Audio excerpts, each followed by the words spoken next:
through this, but it's because I didn't want to lecture at you today. And we can talk about this at length next time. It talks, so global studies is a discipline, the notion of scapes in cultural globalization, and observing the global local continuum. So this is the chapter that the book that I'm having you read, and you're reading a chapter within it, okay? And in that book, it talks about the difference between global studies, international relations, and international studies. And for right now, all you need to know is that the GLS program fits pretty squarely in the notion of global studies. Then the question becomes, well, what do we do in global studies? And the answer, according to this book, would be that we focus on globalization and change. We analyze how global trends impact humanity, and we're concerned with the notion of global citizenship. So for right now, let's think about the first two, globalization and trends. Actually, let's think about the middle one, which is trends. In our work, we generally think about trends in terms, three different kinds of ways: economic trends, or political trends, or cultural trends.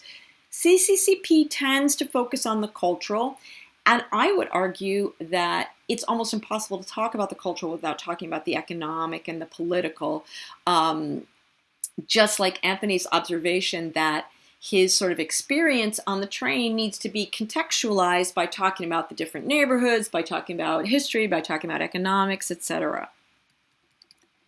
So to discuss that, cultural globalization, a useful way to do it is to ask, what are the global scapes that I'm looking at? And this is, the guy who came up with this is named Arjun Appadurai. Preeti says I can't say his name correctly, but I love him and I read all his work. And these are his ideas, and I still think they're super useful. He talks about the world in terms of ethnoscapes, ideoscapes, technoscapes, financescapes, and mediascapes. And you can see they're all kind of overlapped. So ethno, think about people, ethnography. Those are the movements of people. It could be from migration, it could be from all kinds of things, and we're going to look at that in the next slide. Ideoscapes have to do with belief systems. Think of the word ideology. Mediascapes are representational and communicative practices. It could be things like, social media, but it could also be dress codes. Technoscapes are movements of technologies, who gets broadband, who gets air conditioning, who gets refrigeration, right? And financescapes are, of course, movements of capital. So each one of these affect the other. So here's an interesting, I made the little chart, but it comes from the discussion that you'll read about in the chapter.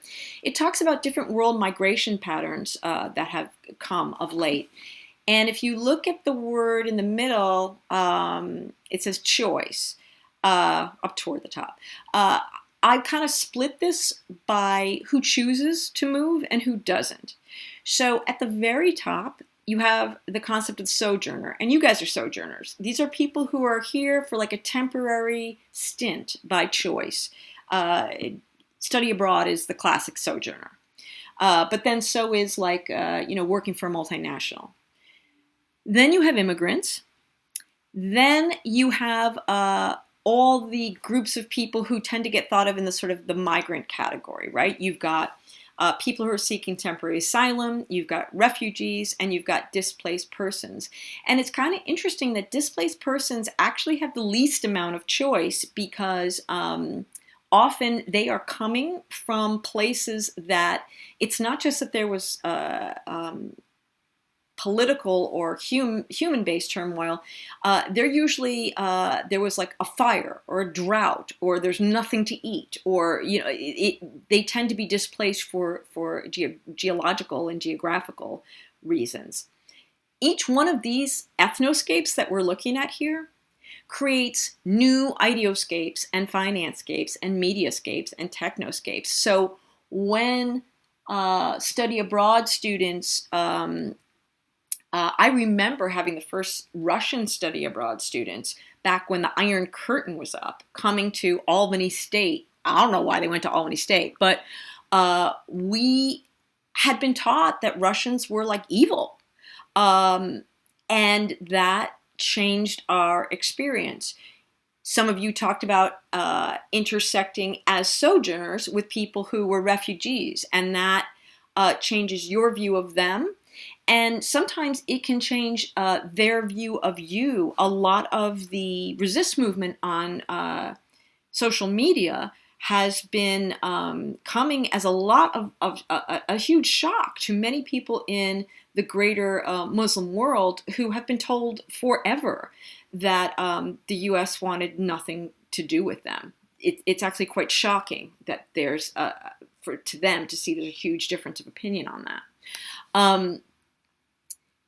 Each one of these, we could make a similar chart with different new ideology patterns or new finance patterns or new media patterns. So for instance, an ideology pattern might be something like feminism or the spread of Islam or inclusion of trans identities. And when you find that a community is more interested and open to your sort of position within those ideologies, you might physically move to those places, or you might invest in those places, or you might develop technologies that align with those kinds of positions. So each one of these can talk to the other. The term that we use to talk about that is the global local continuum.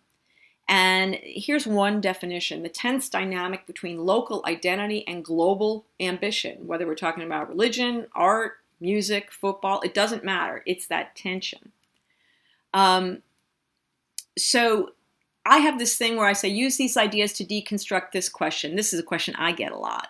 How does social media impact user self-esteem? Does it cause us to feel more or less empowered? So, I write about things like selfie culture, and people are like, does it mean we're all narcissistic today? Or does it mean that like Saudi women can now tell their truth, right? And the answer is both and. And the real answer is, which woman are we talking about? Or which person are we talking about?